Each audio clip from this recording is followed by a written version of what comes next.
يعني على مدى كبير استخدام سلاح حرب وغيره من التقنيات الحديثة، فعمل سلسلة من الزلازل تستهدف بالأساس الأماكن الدينية.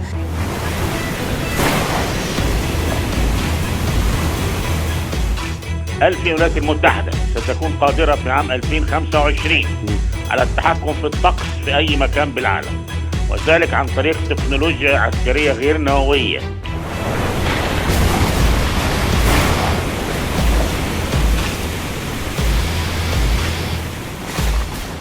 في كل كارثة بيئية بتحصل، سواء إعصار أو زلزال أو تسونامي، لازم تسمع عن المؤامرات والمشاريع اللي بتعملها أمريكا للتأثير على المناخ، وعلى رأسها مشروع هارب، المتهم الأول في أحداث تسونامي والزلازل والأعاصير، المتهم الأول كمان في الزلزال اللي ضرب تركيا وسوريا في 6 فبراير الماضي. وطبعا عزائنا للضحايا وأهاليهم، ونتمنى السلامة للمصابين. خلال الأيام اللي فاتت انتشرت أقاويل ونظريات كتير عن الزلزال ده، وإنه بفعل فاعل، وإن أمريكا والغرب عندهم أسلحة تقدر تأثر على المناخ وتعمل زلازل وأعاصير وموجات تسونامي. الإعلام التركي كله بيتكلم على نظرية المؤامرة من أمريكا ومن مشروع هارب. تعال بقى نعرف إيه حكاية مشروع هارب، ولكن بشكل علمي، ونسأل هل فعلا المشروع ده قادر على فعل كل التأثيرات دي في المناخ وفي طبقات الأرض؟ خلينا نشوف.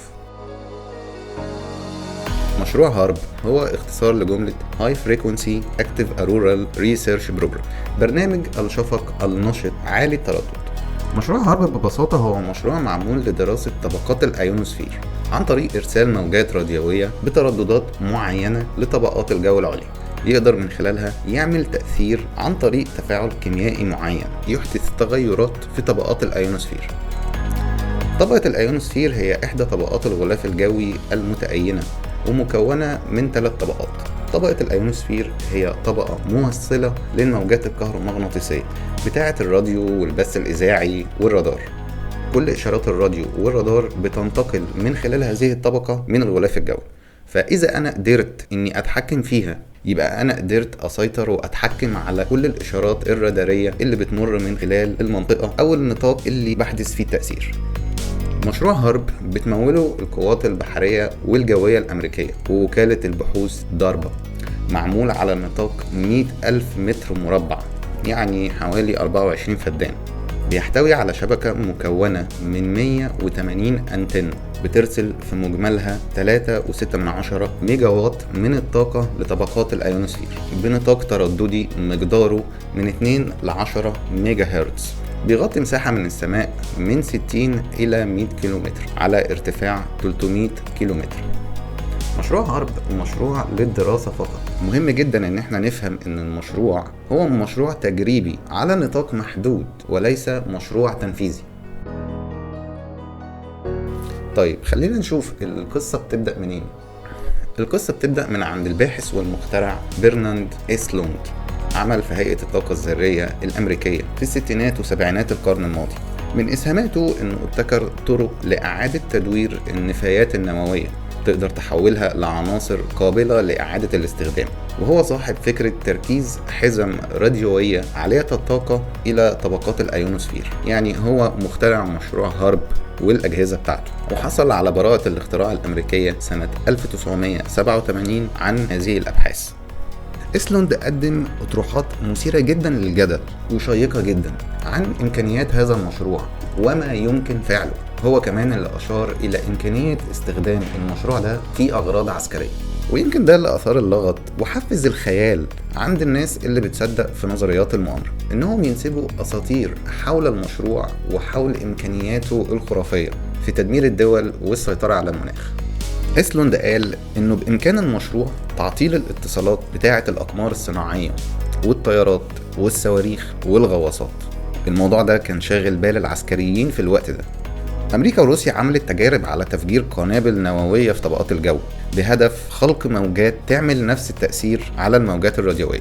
فإسلوند قال لك لأ، أنا ممكن من خلال الأجهزة دي إننا نقدر نعمل تشويش على الموجات الراديوية من غير ما نحتاج إننا نفجر قنابل نووية في الجو. فطبعا دي كانت صفقة عظيمة بالنسبة للقوات الأمريكية. الحتة دي بالذات بتثير لغط عند الناس المؤمنين بنظرية المؤامرة.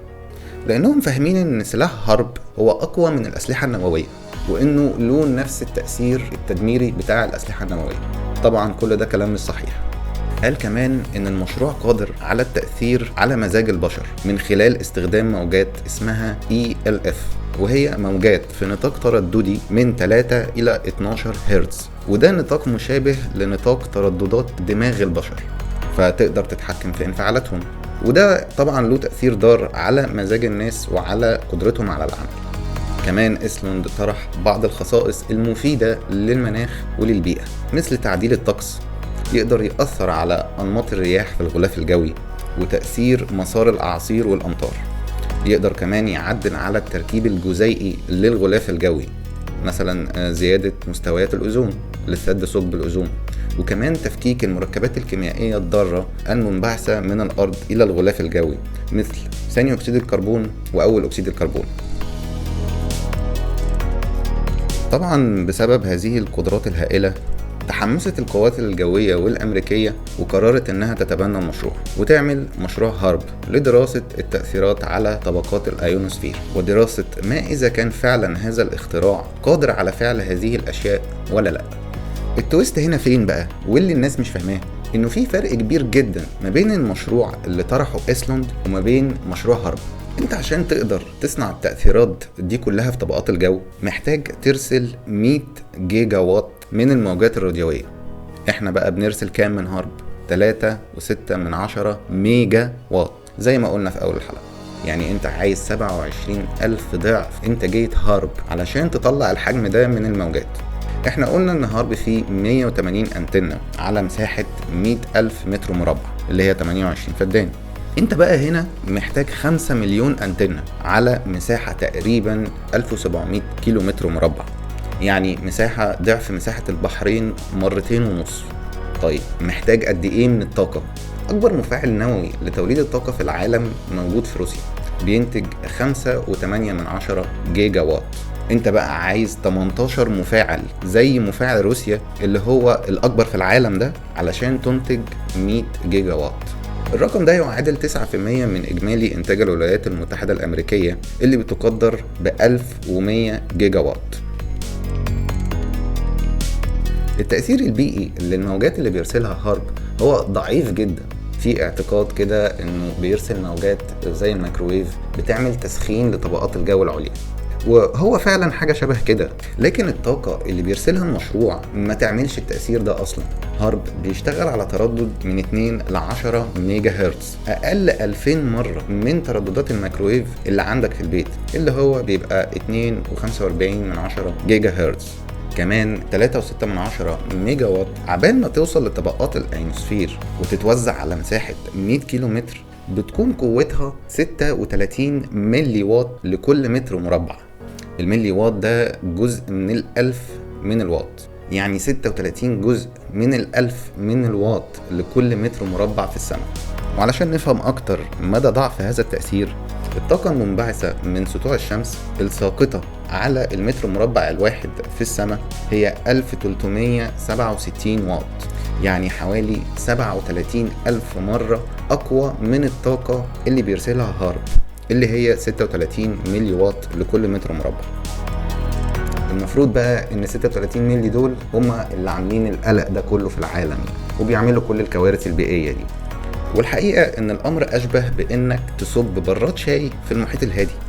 فهارب من يومه هو مركز ابحاث اصلا، مش سلاح اطلاقا، وهو غير قادر فعلا على انه يعمل اي تأثير حقيقي او ملموس في طبقات الجو العليا او في المناخ، وهو غير قادر تنفيذيا على خلق التأثيرات اللي قدمها إسلوند في براءة الاختراع بتاعته. هو معمول على سكيل صغير محدود النطاق جدا عشان أصحاب المؤامرة يرتاحوا خالص. المشروع علميا وتجريبيا غير قادر على إحداث أي تأثيرات مناخية من أي نوع، ولا يقدر يعمل أعاصير يوجهها لدول معينة، ولا يقدر يعمل تسونامي، فضلا عن إنه ما يقدرش يعمل زلازل أساسا. هو أصلا إيه علاقة طبقات الجو بالقشرة الأرضية والتصدعات اللي بتحصل في الصفائح التكتونية؟ يعني إيه اللي جاب القلعة جنب البحر يا معلم؟ ده خيال علمي ما وردش أساسا على فكر الأمريكان شخصيا. يعني هي أمريكا حرفيا لا تمتلك تكنولوجيا تقدر من خلالها إنها تعمل تأثير على طبقات الأرض من خلال إرسال موجات كهرومغناطيسية من الجو، أو إنها تقدر ترسل أعاصير أو موجات تسونامي أو تعمل زلازل. لا من مشروع هارب ولا من غيره، دي فكرة فيزيائيا أصلا غير منطقية. المشروع كمان متوقف من 2014 بسبب الميزانية العالية. المشروع متكلف قرابة 250 مليون دولار، فتخلت عنه البحرية الأمريكية والقوات الجوية، وتم نقل إدارته إلى جامعة ألاسكا فيربانكس، وهو مفتوح الآن للعامة وللباحثين المستقلين مقابل مبالغ معينة. بيعملوا دلوقتي اوبن داي، بتدفع له تيكت زي المتاحف، تدخل بقى تتفرج على الأجهزة والمعدات وتعمل تورينج جوه، يعني بيطلعوا منه بأي سبوبة بدل ما يفككوه. عاملين نشاط اقتصادي، يعني الدماغ شغالة مش بتنام. خلينا كمان نضيف ان روسيا عندها مشروع زي هارب، واستراليا والنرويج وبعض الدول الأوروبية عندهم برضو مشاريع لدراسة الغلاف الأيوني. يعني الدراسات دي ما هياش حكر على أمريكا، ولكن مشروع هارب هو المشروع الأكبر من بين كل المشاريع، وقادر ان هو يطلع نتائج فعالة. نرجع لزلزال تركيا وسوريا. طبعا في بعض الصور والفيديوهات بدأت تطلع تصور أجسام غريبة في السماء أو أشكال سحب معينة، وصور لوهج أزرق زي البرق كده. كل الصور دي يا جماعة هي ما بين ظواهر طبيعية عادية جدا وما بين صور فيك. وأسباب الزلزال في تركيا هي أسباب طبيعية جدا. هي تركيا أصلا واقعة على حزام زلازل، وده لا هو أول ولا آخر زلزال. في زلازل حصلت في التسعينات، في زلزال كمان حصل من 5 سنين، وطلعوا برضو المسؤولين في تركيا يتهموا مشروع هارب وأمريكا على شن حرب. يعني مش عارف نسميها حرب ايه بالظبط، ممكن نسميها حرب جيولوجية. يعني تقريبا حرفيا كل الزلازل اللي بتحصل في تركيا وكل الكوارث الطبيعية اللي بتحصل في أي حتة في العالم بيتم فيها اتهام أمريكا ومشروع هارب. خلينا كمان نسأل سؤال مهم: هل أمريكا قادرة فعلا على صنع زلازل صناعية أصلا؟ وهل ده ممكن علميا؟ مبدئيا أمريكا لا تمتلك تكنولوجيا أو أسلحة جيولوجية تقدر من خلالها إنها تعمل زلازل، ولم يثبت إنه في تجارب تهدف إلى عمل زلازل صناعية لأهداف عسكرية. ومفيش ولا دولة في العالم ولا أمريكا ولا غيرها عندها مشروع بيهدف لكده، ولا في تكنولوجيا متاحة لخلق زلازل صناعية أساسا، فضلا عن انه مفيش موجات راديوية او كهرومغناطيسية تقدر تصنع هذا التأثير.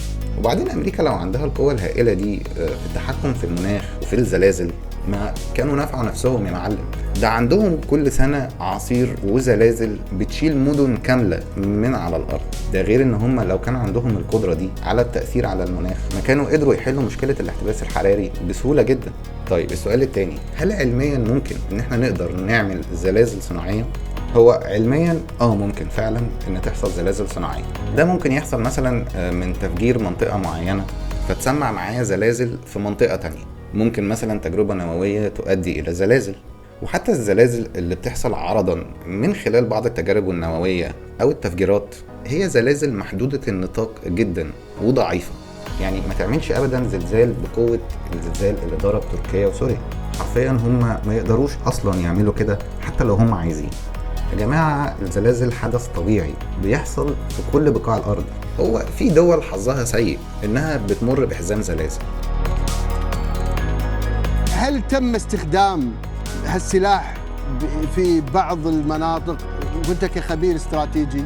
برنامج هارب اقول لك حاجه، اول امبارح في مصر وجدوا في ترعه المحموديه، في ترعه فيها ميه، نار طالعه لمده حوالي 12 ساعه من قاع الترعه في جنب مدينه كوبوم.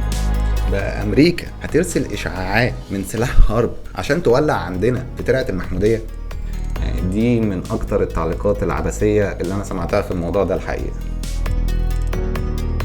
قديما كان الانسان البدائي بيفسر الظواهر الطبيعيه بشكل خرافي، وينسب القصص والخيالات، وينسب الرعد والبرق والزلازل والاعاصير لآلهة، ويطلق عليها اسماء ويطلق عليها صفات. ده كان نتيجة لجهلهم بالمسببات الحقيقية للكوارث الطبيعية اللي بتحصل في البيئة. لكن يبدو ان الانسان البدائي ده لسه عايش معانا لحد النهارده. وبس يا سيدي، شكرا جدا للمتابعة. ما تنساش تقول لنا رأيك في الكومنتات، وتعمل لايك وشير وسبسكرايب. ولو حابب تدعمنا على باي بال، الرابط في صندوق الوصف. شكرا مرة تانية، استفتي عقلك. سلام.